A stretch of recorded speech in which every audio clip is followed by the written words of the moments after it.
Hi everybody, welcome to another video. You might be wondering why I'm wearing a suit. Well, today we're going to be talking about some scientific literature around appearance and why it matters.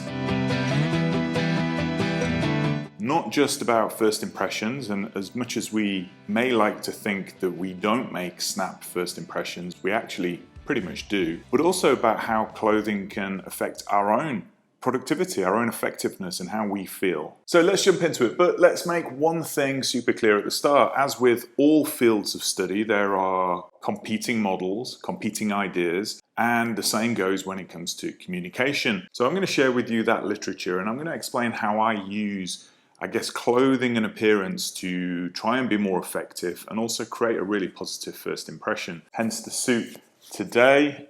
It's rather embarrassing actually, to be honest, getting changed into all these different outfits with the family all milling around. Now, of course, if you are interested in developing what I call a superpower in the world of work, that being effective communication, then don't hesitate to check out cultivatedmanagement.com, where you will find my online award-winning tutorial on communication. Now, I usually run this in person. I ran one a couple of weeks back and it was a phenomenal fun, really enjoyed it, but you can sit the text-only version of that and study at your own pace online. Cultivatedmanagement.com, you'll find a little bar at the top where you can click Learn, and on there you'll find the links to the Communication Superpower Workshop. So today we're going to cover two particular areas of appearance. One is the effect that our appearance may have on other people in terms of first impression. And then secondly, the way that our clothes actually affect our own sort of productivity and our own confidence in some respects, but certainly in terms of our own attention, and we'll get onto that. So there's two bits to this video really. One is first impressions and the appearance that you have and how that affects other people.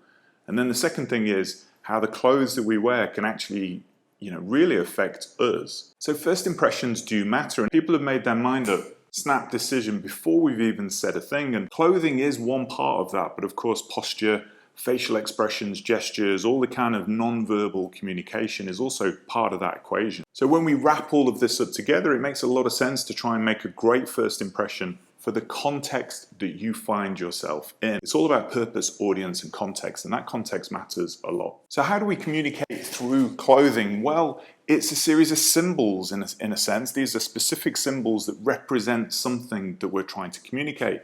And one of the key lessons that we cover in the workshop is that you can never not communicate. So even if you're not saying anything at all, no words are coming out of your mouth, you are still communicating. From your body language, the clothes, and all the kind of other stuff that's going on. You're always communicating something. Even the car that we buy and the clothes that we choose to wear signals through symbols something about us to other people. Now, of course, these rules around these symbols are, specific to, society, groups of people, cultures. So for example, you might work in an organization where every day you've got to dress super smart, power suits all over the place. Equally, you may work in like a tech startup, for example, where jeans and t-shirt or shorts and t-shirt is the cultural norm. So you've got to try and ensure that you're, aware of those contexts and to dress appropriately for positive first impressions. Another couple of examples. If you go to a wedding and you turn shorts and t-shirt, unless it's obviously a wedding on the beach and you knew that it was going to be shorts and t-shirt,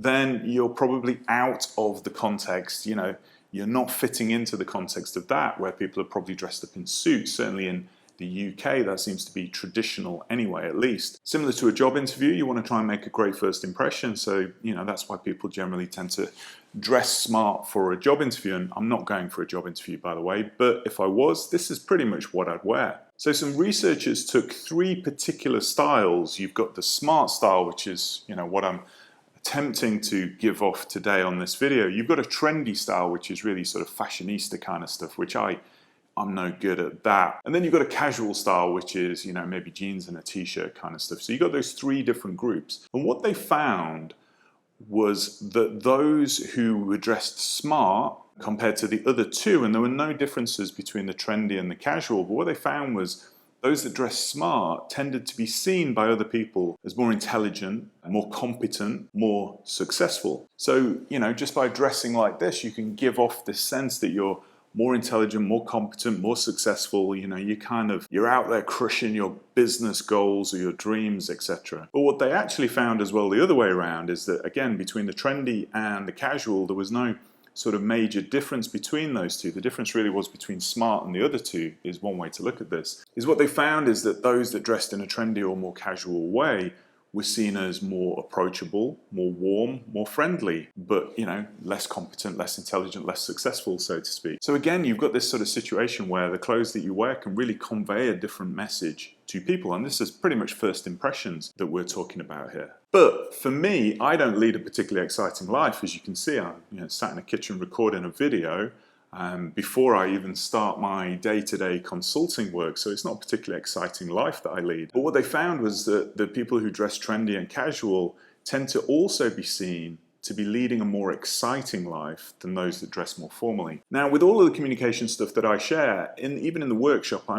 I'm never one to say thou shalt absolutely do this or this or this. Context matters. You matter. A huge amount of this is about how we want to project ourselves into the world. But these are clues on how we can use our clothing and appearance in order to appear more successful or competent, versus maybe you're trying to impress people and show them that you lead an exciting life, in which case maybe trendy and casual. So we're never going to tell you what to do. This is just information. It's ideas that are worth playing with that you can use and depending on the purpose, audience and context that you find yourself in. It's just ideas to play with, and play with them as you grow through your journey of trying to see how these things affect your ability to communicate. It took me a very long time to realize that when I was showing up in jeans and t-shirt to the executive meeting, people weren't taking me seriously. As soon as I started to dress slightly differently, people started to listen to me, and I actually felt better about myself, and we'll come on to that in a minute. So in some other research, some researchers studied the effect of clothing on salespeople. So they had salespeople who were dressed smart, maybe a little bit like this, and salespeople who were dressed a little bit less smart, so maybe smart casual, even casual potentially. And what they found, and I'm actually going to read my notes here to make sure I get this right, because I've tried to do this take about 15 times and I just can't remember it. Getting old. Is what they found is that the salespeople who were dressed more smartly, or more professionally as they call it, were seen as better salespeople, better educated, more ambitious, more conservative, and having greater product knowledge than those that were wearing more traditional clothing. What they also found was these salespeople that dressed smarter, people assumed and expected that their products were of better quality, that there were better products that these people were selling. So again, here we see that simply by changing the way that we appear, we can actually change the way that people think about the products we sell and us as individuals. Pretty powerful stuff. But to wrap that piece up, what they found is it wasn't just a one-off piece of item. So for example, it's not just a tie, or it wasn't just a blazer. It was that whole ensemble, the way that you'd structured that outfit together. So again, maybe it pays to just spend a little bit of time thinking about how the whole outfit sits together to convey the message that you wish to convey for the purpose that you're after, with the people who you seek to affect. Purpose, audience, context. So we've covered the effects of clothing on other people. Some science articles, of course, there are thousands out there, and I hope to sort of explore a few more over the course of the next coming year on this channel and on the Cultivated Management blog. But let's have a think about now how clothing affects us. Now, this is pretty interesting research. Researchers found that when we dress more formal, i.e. maybe the way that I'm dressed at the moment, is we get this sense of felt power. What that means is that we feel more confident, we feel more assertive potentially, we feel more in control. And because of that, they found that we tended to perform tasks better when we are feeling in that sort of felt power mode. So the more formal that we dress, the more power that we felt, the more in control. And this is power over ourselves, not power over other people, of course. And therefore we perform the tasks better, to a better quality, to a better performance, with more attention, with more focus, just by dressing smarter. And that leads me on to some really intriguing research, which is probably, I think, extremely powerful and helpful for us as individuals on how to get, more done, be more productive, be more in control of our life to some extent. And this comes down to some researchers that found that when we associate, and there's two important parts to this, is when we associate a piece of clothing to an activity and we wear it we perform that activity with a lot more focus, a lot more attention, and generally with a lot better quality. Now this is pretty interesting stuff. What they did was they got a lab coat, a science lab coat, and they gave it to people and said, this is a scientist lab coat, and they performed their task with more attention, more focus, better quality, I guess. Getting that task done effectively is what we might say, just by wearing a lab coat. Take the lab coat away, performance drops. Give them a painter's lab coat, well, it's not a lab coat then, is it? It's a painter's coat, a decorator's coat, and performance didn't alter. So merely by associating that lab coat with being a science lab coat, improvements went up. So to repeat that, they found two things. Is you have to associate some sort of item of clothing that carried some significance, some meaning for you as an individual about an activity, and you had to wear it for you to be more effective at that. Now, I use this a lot. I've already talked about the Keynote and wearing a jacket. That's exactly why I do it. That jacket was the first jacket that I wore when the communications workshop about 12 years ago won Best Tutorial, and then it won it again the following year. And it's won it at every single conference that I take it to, within reason, maybe one or two where I didn't show up as good as I could have done. And that blazer then became the blazer that I associated with high-performing public speaking. I wore it for my keynotes, and they went really well. When I didn't wear it, I actually saw a performance drop. I didn't feel right. It didn't feel right to not have that blazer on. So that blazer became associated with public speaking, with doing a good talk, with doing a good workshop. And when I wear it, my performance, I feel like this is it.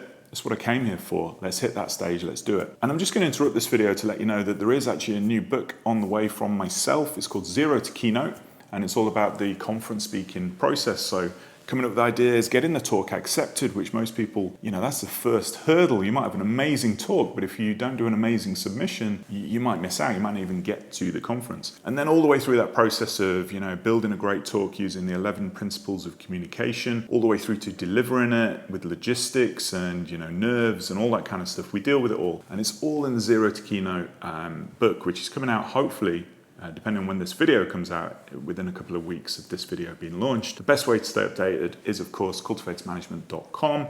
Go to the newsletter link and subscribe to the Meeting Notes newsletter, where I'll also be sharing some discount codes for subscribers. So back to the topic in hand. Clothing associated with some meaning, with an activity that has a positive association, and you wear it, helps you perform better.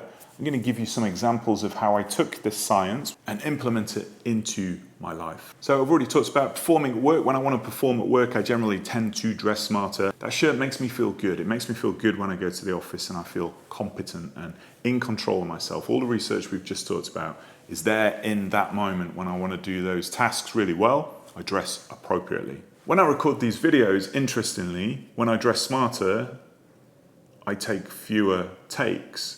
I get it right more often, although it took me about 15 attempts to get that research right earlier. But I feel more competent, I feel more confident, I feel more in control. There's that felt power that we've talked about over myself. And generally speaking, I feel a lot more, fluid in the way that I'm able to speak. I feel a lot more like a competent individual. So when I go out in the car, I tend to wear the same outfit. Now, I think this outfit helps me enjoy the experience more, not necessarily drive more dangerously, because I'm a pretty cautious driver. You get to my age and you worry quite a lot about, what's next. I wear jeans, I wear the jacket, and I always wear Converse trainers so that I can feel the pedals and get that feedback from the car. It's an outfit that I've just associated with going out in the car. Going out in the car, I'm wearing that outfit. I'm wearing that outfit, I'm going out in the car. When I'm doing DIY, I wear the same outfit. I bought 3 pairs of Dickies work trousers from Vinted for about 15 quid. I've got these really cheap steel toe cap boots. They're about 6 years old. They were about 15 quid from Shoe Zone, and they've been pretty much amazing. Usually a black jumper, sometimes a lumberjack shirt if it's cold, and obviously I've got a waterproof jacket if it's raining. But that's my DIY outfit. I put that outfit on, I'm doing DIY. I don't do DIY without that outfit. Just doesn't seem to go well. Maybe I'm just chilling around the house. I tend to dress a bit sloppy around the house, I'll be honest. It's not a good look, but it's comfortable. Now, of course, when I'm cooking food, I've got my outfit, apron on, let's do this. Chef style, I love to cook food. Food for me is that sort of giving to the family. It's that moment where we can sit down and we can discuss the day. It might be the only time that all of us are together around the table. And for me, making sure that the food is good, high quality if we can, and it's there, it's nutritious, and it's cooked with love, Sounded ridiculous, that. There's an outfit that I have associated, it has meaning with an activity, and when I wear it, I feel like I'm doing that activity better. And I know for certain there are certain situations where I do perform better. I really like this bit of science. I think it's really helpful. It's a little bit similar to having a place where you do an activity. You know, in the studio, I've got a place that is just for analog activity. So when I'm there, I'm doing art, I'm journaling, I'm writing, I'm plotting, I'm thinking, I'm doing learning notes. When I'm at my work desk, I'm doing consultancy type stuff. And when I'm at my main computer, I'm writing, editing videos, doing stuff like that. It's kind of like, there's a place to do this work. It's a super helpful idea in work as well, to have a dedicated place where you do this work. And this is a very similar thing. It's a dedicated outfit to do that work. And this science seems to suggest that when we have that outfit with that association, with that meaning, and we wear it, we do that work better, with more focus, with more attention, and hopefully that results in more productivity, better effectiveness. You do it better, you do it quicker, you do it faster. And then finally, if I'm doing some serious journaling, then I'm gonna wear my lab coat. I'm pretty much just joking about the lab coat, but you know, I do have a lab coat. Don't ask why. It's for a video. I'm gonna get that video out at some point soon. I'm just plucking up the courage because it requires me to wear that lab coat and go out in public and get a photo. Yeah, we'll get there. So with that, let's draw this video to a close. As you know, we've sort of covered in the video, there's a couple of things. First impressions do matter. We do make first impressions. They're based on, I guess, the culture, the norms, and the expectations of those people we are communicating with. And we get a chance to influence that, of course, and make a positive first impression by dressing appropriately for the purpose, the audience, and the context. And of course, we only get a snap second, not even a second, 1/10 of a second, to make a first impression. And of course, dressing in a particular way may help you perform that task a little bit better. I look forward to seeing you in the next video. You take care of yourselves. Bye-bye. Oh, that's hot.